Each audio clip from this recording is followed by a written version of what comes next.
এই শীতের মধ্যে ফজরের সময় ঠান্ডা পানি দিয়া ওযু বানাইয়া নামাজ পড়তে কত কষ্ট রে বাবা, তারপরও নামাজ ছাড়ি না।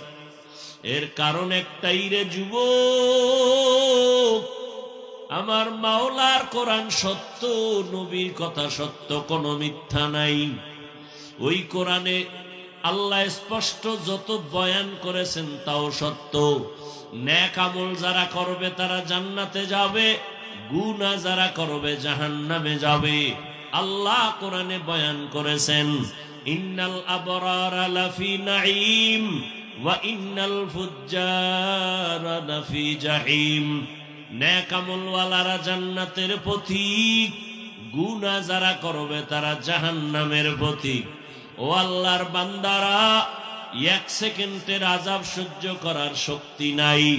একটা মশার কামড় সইতে পারি না, গুনাহ নিয়ে কবরে গেলে দুই পার্শ্বের মাটির চাপ কেমনে সহ্য করব?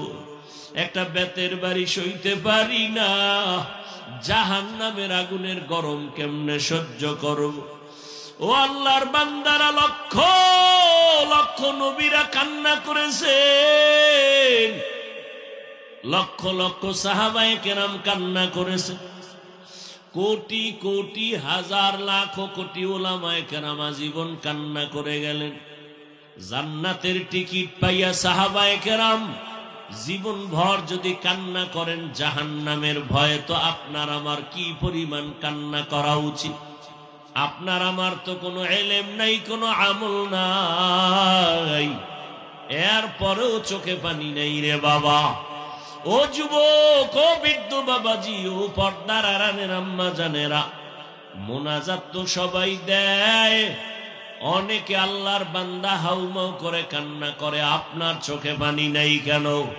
বাহাদুরি করা যাবে না, বরং মাথা নত করতে হবে। আল্লাহ গুনার কারণে বুঝি বেজার হয়ে গেছে, এখনো সময় আছে, তওবা করো।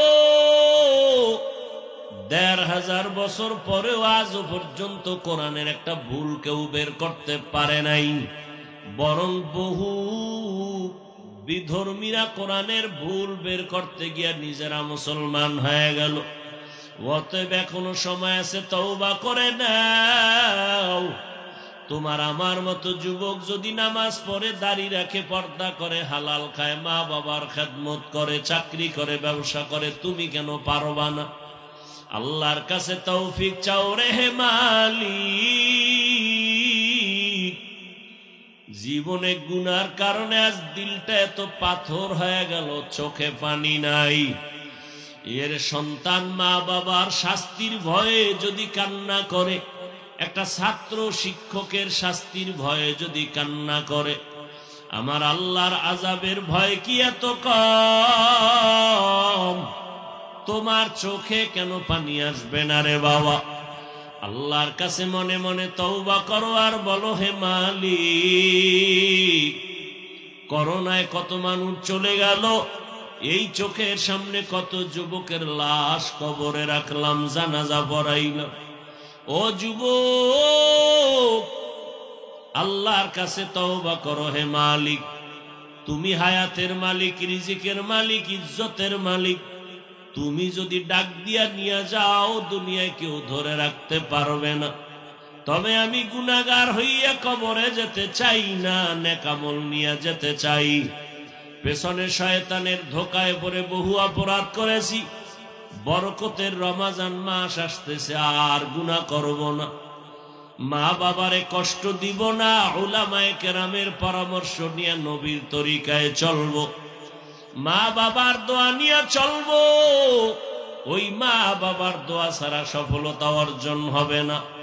ও যুবক, বাসায় গিয়া মাকে বলিও, মা মাথায় হাত দিয়া দোয়া করে দাও। জীবনে কত নামাজ ছাড়লাম, আজ থেকে তওবার নিয়ত করেছি আর নামাজ ছাড়ব না। মা, তোমাকে কত কষ্ট জীবনে দিয়েছি, আমার কথায় কষ্ট পাইয়া মা তুমি কত গোপনে কান্না করেছো। আজ আমার মাথায় তুমি হাত দিয়া দোয়া করিয়া দাও, আর কোনদিন বেয়াদবি করব না। আল্লাহর বান্দা যদি অন্তর তৈরি হয়, মরিয়া গেল আর আল্লাহকে বেজার করবা না, নবীর তরিকা ছাড়বা না, উলামায়ে কেরামের পরামর্শ নিয়া, মা বাবার দোয়া নিয়া চলবা। তওবা করার মতো যদি নিয়ত হয়, খাঁটি তওবার নিয়ত যাদের আছে, রমাজানে একটা রোজাও ভাঙবা না। সুস্থতার মালিক আমার আল্লাহ, রিজিকের মালিক আল্লাহ। এক ওয়াক্ত নামাজ ছাড়বা না, রমাজানের তারাবিও যেন ছুটিয়া না যায়। তাহাজ্জুদের সুযোগ আছে, ছাড়া যাবে না। বেশি বেশি কোরআন তেলাওয়াত করে গুনাহমুক্ত হব। এরকম যদি পাক্কা তওবার নিয়ত কারো অন্তরে থাকে, আল্লাহর মোহাব্বতে দুটো হাত আল্লাহকে দেখাইয়া দেই। আয় আল্লাহ, আমাদের হাতগুলো কবুল করে নেন, তওবা কবুল করে নেন, তওবার উপরে মজবুত হইয়া চলার তৌফিক দান করেন, আমিন। আলহামদুলিল্লাহি রাব্বিল আলামিন, ওয়াসসালাতু ওয়াসসালামু আলা সাইয়্যিদিল আম্বিয়াই ওয়াল মুরসালিন ওয়া আলা আলিহি ওয়া আসহাবিহি আজমাইন। ইয়া আরহামার রাহিমিন, ইয়া আরহামার রাহিমিন, ইয়া আরহামার রাহিমিন। রব্বিরহামহুমা কামা রব্বায়ানি সগীরা। আল্লাহুম্মা ইন্নাকা আফুউন কারীম তুহিব্বুল আফওয়া ফা'ফু আন্না। আল্লাহুম্মা ইন্না নাসআলুকা রিযাকা ওয়াল জান্নাহ ওয়া নাউযু বিকা মিন সাখাতিকা ওয়ান নার। ও দয়ার মালিক, গুনাহের বোঝা নিয়ে আপনার দরওয়াজায় হাজির। আয় আল্লাহ, শয়তানের ধোকায় পড়ে গুনাহ করেছি, আজ তওবার নিয়ত করেছি আর গুনাহ করব না। আয় আল্লাহ, আর কোনদিন বেয়াদবি করব না, নবীর তরিকা মানিয়া চলব। মেহেরবানি করে আমাদের সবার তওবা কবুল করে নেন আল্লাহ। আয় আল্লাহ, মাহফিল কবুল করে নেন।